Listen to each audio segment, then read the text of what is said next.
വടകര വള്ളിക്കാട് ജല അതോറിറ്റിയുടെ കുടിവെള്ള പൈപ്പ് പൊട്ടി വൻ ജലപ്രവാഹം. മുട്ടുങ്ങൽ പക്രന്തളം സംസ്ഥാന പാതയിലാണ് രാവിലെ 9:45 പൈപ്പ് പൊട്ടിയത്. പൈപ്പ് പൊട്ടുന്ന സമയത്ത് ഈ ഭാഗത്തുകൂടെ കടന്നുപോയ വാഹനങ്ങൾ അപകടത്തിൽപ്പെടാതെ രക്ഷപ്പെടുകയായിരുന്നു.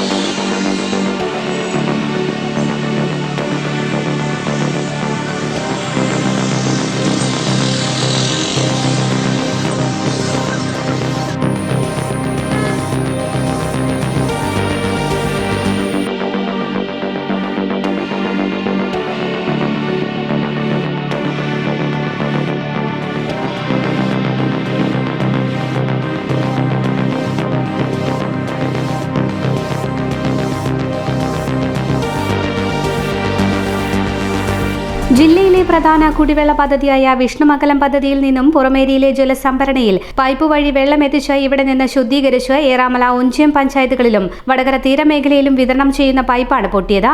കഴിഞ്ഞ ദിവസം നിലവിൽ പൈപ്പ് പൊട്ടിയ ഭാഗത്തു നിന്നും 250 മീറ്റർ അകലെ റോഡിന്റെ മധ്യഭാഗത്ത് പൈപ്പ് പൊട്ടിയത് ഗതാഗത കുരുക്കിനിടയാക്കിയിരുന്നു.